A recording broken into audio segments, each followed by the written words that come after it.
Oke, assalamualaikum warahmatullahi wabarakatuh. Perkenalkan, saya Lara Satria Madiani dengan NIM 12370400029.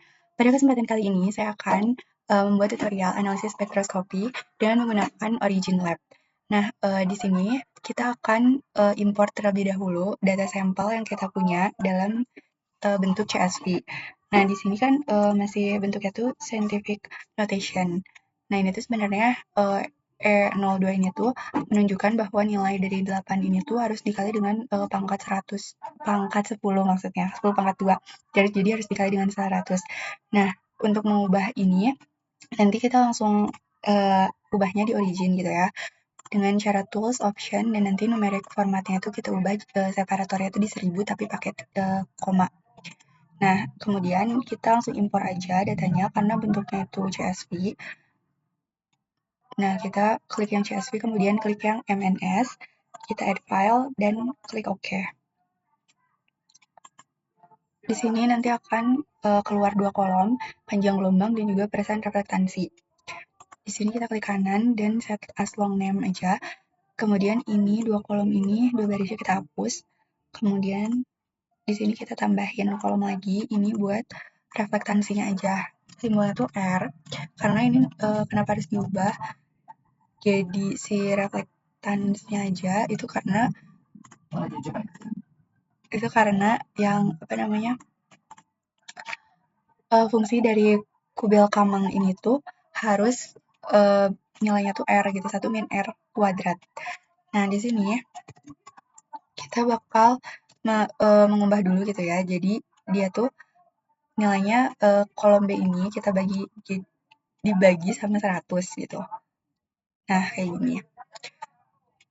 Biar nanti tuh bisa dimasukin ke persamaan kubil kamangnya. Kemudian tambahin lagi kolom. Nah, di kolom selanjutnya ini kita masukin koefisien absorpsinya. Kita tulis absorption.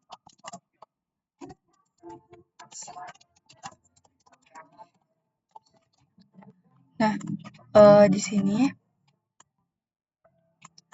dia itu disimbolin sama K gitu ya. Satuannya itu adalah M pangkat min 1. Kemudian ininya adalah K sama dengan tadi yang 1 min R pangkat 2. Nah, untuk fx atau formulanya itu jadi 1 dikurangin sama kolom C dikuadratin. Kita tambah lagi kolomnya, itu tuh buat coefficient scattering.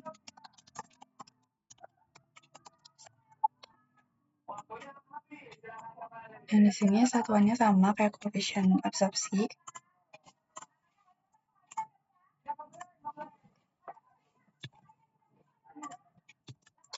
Ini simbolnya S, kemudian rumusnya tuh 2 kali R. Ini berarti buat formulanya tuh 2 dikali sama kolom C. Nah, kita tambah lagi kolomnya. Di sini kita masukin fungsi dari kubil kamangnya. Itu pakai K per S. Harusnya di sini ya. K per S. Kemudian formulanya tuh kolom D dibagi sama kolom E. Nah, tambah lagi kolomnya. Di sini kita bakal mencoba gitu ya buat masukin nilai energinya. Ini tuh E sama dengan HV atau dibacanya tuh Nu. Kemudian ini tuh elektron volt ini satuannya, baru ini yang Nu-nya, dan ini formulanya 1240 dibagi sama panjang gelombang. Gitu. Sesuai dengan 1240 ini sesuai dengan persamaan energi foton ya. Di sini kita baru masukin yang fungsi kubil kamang dikalikan dengan energi dipangkatin setengah. Pangkat setengahnya nanti itu menunjukkan dia tuh direct atau indirect. Kalau dia direct tuh dia pangkatnya 2, kalau dia indirect tuh dia pangkatnya setengah. Nah, di sini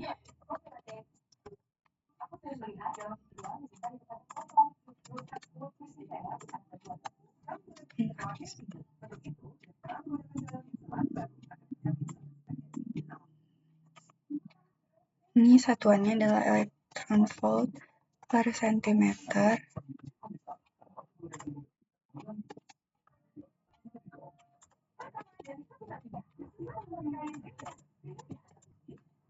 Ini juga sama ya, satu lagi yang angkat 2-nya.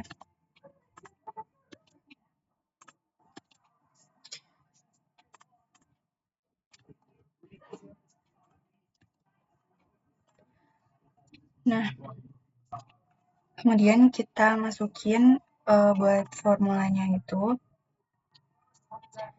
itu nilai dari F dikaliin sama G dipangkatin sama 1/2.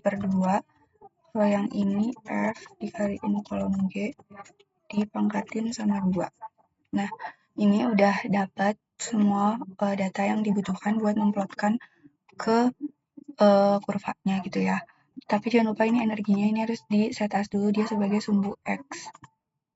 Nah, kita akan coba plotkan dengan cara klik kontrol, terus select kolom energi sama yang pangkatnya setengah dulu gitu, yang indirect band gap. Terus kita plot line, dan ini didapetin grafiknya. Terus kita plotin lagi sama kayak tadi, kontrol dan select juga yang ini. Terus kita plot line. Nah, ini udah ada 2 grafik yang bisa dilihat ya untuk jadi pembanding. Di sini dapat dilihat juga bahwa yang lebih linear itu yang pangkatnya setengah gitu ya, yang indirect. Tapi di jurnal itu menyebutkan bahwa MNS itu merupakan senyawa yang direct gitu ya. Ini kalau di jurnalnya itu dia juga menyebutkan bahwa normalnya itu mangan sulfida itu tuh ada di rentang 2,7 sampai 3,7 elektron volt. Dan di sini juga ada yang nyebut di 3,1 sampai 3,7 elektron volt. Nah, di sini juga ada juga jurnal yang menyebutkan dia tuh band gap itu direct, tapi ada beberapa jurnal juga yang menyebutkan bahwa dia itu indirect. Jadi tidak terlalu pasti gak kayak yang tadi di ZNS gitu. Nah, mungkin karena yang lebih linear ini ada di yang pangkatnya setengah, kita bakal narik garis gitu ya, nentuin band gap itu dari yang pangkatnya setengah dulu.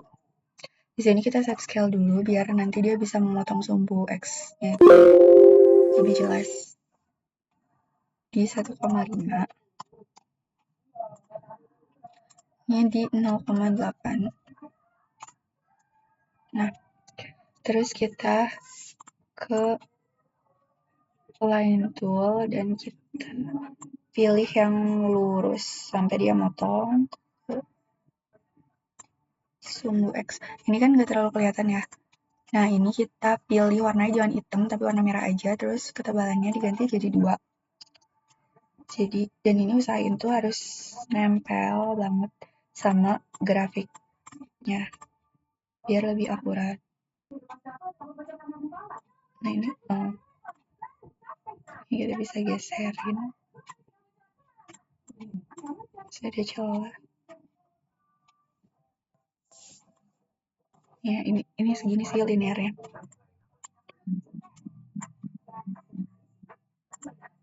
Nah, terus kita ke screen reader dan kita pilih ini. Kalau di sini berapa?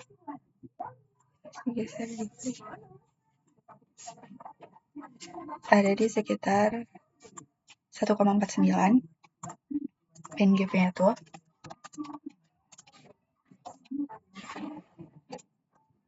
Satuannya jangan lupa elektron volt ya. Nah, sedangkan kalau dia yang pangkat 2, kita juga cobain. Ini set scale dulu ya biar lebih nempel gitu sama sumbu X-nya. Horizontalnya di 1,5, vertikalnya di 0.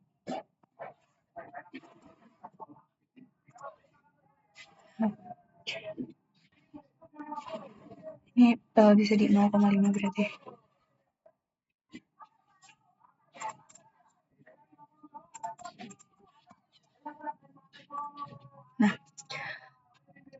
kita tarik lagi garisnya dari yang linear, yang kita lihat ini linear ya.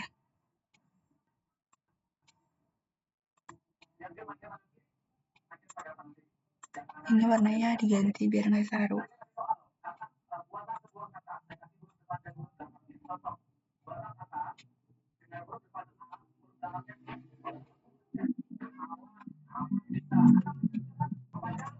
Nah, di sini kita pakai screen reader lagi buat membaca band gapnya. Di sini ada di 1,8.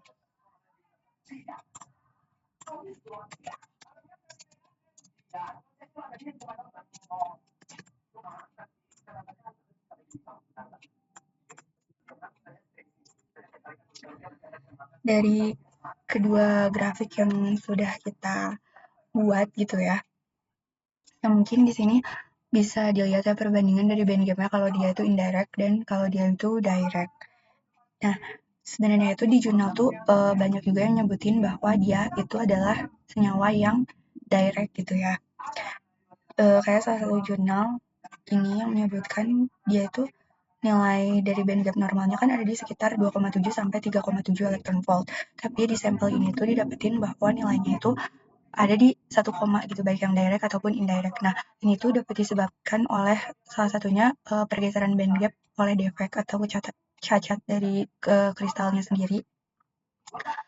Nah, di sini tuh defeknya tuh bisa terjadi karena terbentuknya level energi tambahan dalam band gap sehingga energi transisi dari elektron itu jadi lebih kecil dan nyebabin adanya penurunan band gap tersebut gitu sampai ke 1, gitu. Mungkin di sini. Nah, ini ya. Ini ada di sekitar 1,7 elektron volt di sini juga. Sampai ke 1,8-an sama kayak sampel yang tadi gitu. Nah, mungkin sekian untuk video pada kali ini. Sampai jumpa di video berikutnya.